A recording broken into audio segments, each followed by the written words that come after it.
talk a little bit about our strategy on both sides of the baseball. Both sides of the baseball, one side being defense, right? One side being offense. Okay?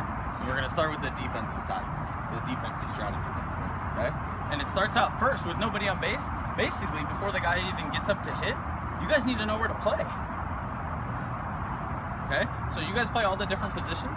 So when I'm going over this, make sure you guys are really paying attention to all the different spots and where we should be playing. Okay? There's different kinds of shifts. There's neutral, there's a shift left, and then a shift right. Okay? So we can go straight away, left shift, or right shift. Okay, so it's like basically pull or oppo kind of thing. Does that make sense? Okay, so neutral. Corners, for you guys, it depends on how many outs there are. I mean, how many balls or strikes there are. Pitcher, you're good. Catcher, you're good. Okay? Can you come and stand over here? Yep. Catchers, just for a reference, just stand like you're a batter. There you go. Catchers, just as a reference, please. Yeah, right there. Perfect. Perfect. Catchers, as a reference, if you reach out and touch his foot, you don't want to be this far away. The judge is your arm length. Okay? That's your glove. So as a catcher, you want to be closer, as close as you can without touching it. So right about there would be good. The reason we do that is because the farther away you are, now those balls are going to be a little bit lower, so the pitches are going to end up a little bit lower. We're going to get more balls in the dirt and more pass balls because of that. So you want to be as close as you can to the batter, which is just an arm length with your glove, so you can catch those low strikes right in there. So any catcher, you guys get all that? That's good. If it's the other side, just reach out your hand that way. Do that before every batter. It's the first thing that you guys do once you guys get it.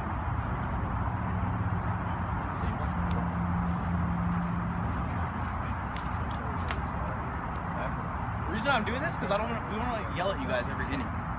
I only want to let you know where to go left or right if you guys are not in the wrong spot already. But you guys should kind of already know. Okay? So catcher, you're good. Pitcher, you're good. Third base, it depends on how many strikes. Okay? Less than 2 strikes, he has the possibility to bunt. So we're going to play on the edge of the grass. Okay? Same goes with the first baseman. First baseman, less than 2 strikes, you're going to play on the edge of the grass just in case of a bunt. Once you get to 2 strikes, where should you go? A few steps behind, right? First baseman, a few steps behind, okay? And we're not going to guard the line. If the ball goes on this side of the line, it's called foul, and that's a strike, and if you miss it, it doesn't matter. So why would we be really close to the line? If it goes on this side, it doesn't really count. Let's guard more of this stuff, fair territory.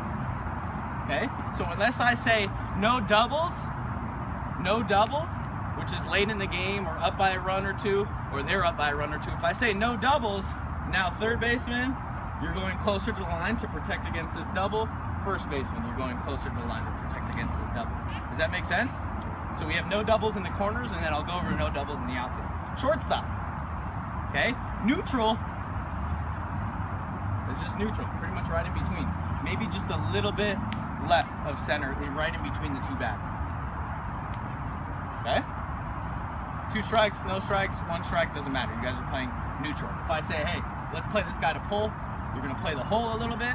And if we say play him up the middle, you're going to play up the middle a little bit. Okay? Second baseman, you guys have to protect with the bunt with less than 2 strikes. So early, less than 2 strikes, you're going to be just a little bit in front of the grass. With 2 strikes, you're going to be pretty much just right on the grass. If you want to, you can play even back behind the grass, because that gives you just a little bit more range. Because at second base, you have a little bit extra time to get there to first. Does that make sense? Okay. What's up? If it's like a really big kid too, could you like play a little bit? Great question. Did everybody hear what he said? Yeah. What if it's a big kid and you don't think he's going to bunt? Then you can play back. And that's what I encourage you guys to do, is I want you guys to start thinking on your own a little bit and kind of thinking about, hey, this guy pulled the ball to left field last time. So left fielder, I'm going to take a little bit over of neutral. A little bit more pull. Does that make sense? You guys kind of be ready for the ball before it even comes to you. You're like, ooh, this guy pulled it to me last time. I'm going to go 1 step that way. Okay? Right fielder, left fielder, center fielder. This is kind of the important one too. Okay? So if I draw a line even with third and second, right fielder, we want you just inside of that line. That's neutral. Okay? Same thing goes for the lefty or for left fielder. Just inside of that line is neutral. Okay, and then center fielder. You just want to be on either side of the bag. Just on either side of the bag so you can get a better angle. Don't get blocked out by the pitcher.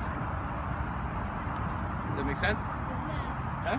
So if we say no doubles, outfielders, you guys are going to back up to make everything out in front of you so that nothing can get over your head. Same thing in center and right field. No doubles. Okay. I saw a lot of us, we would play the right field line. It's the same purpose. If the ball goes foul, who cares? It's just a strike. Let's guard more fair territory here. Okay, so we're playing neutral. Everybody play neutral unless we say otherwise. You guys got that? Okay. That's just with nobody on. There's different, you guys need to be in different spots for different situations.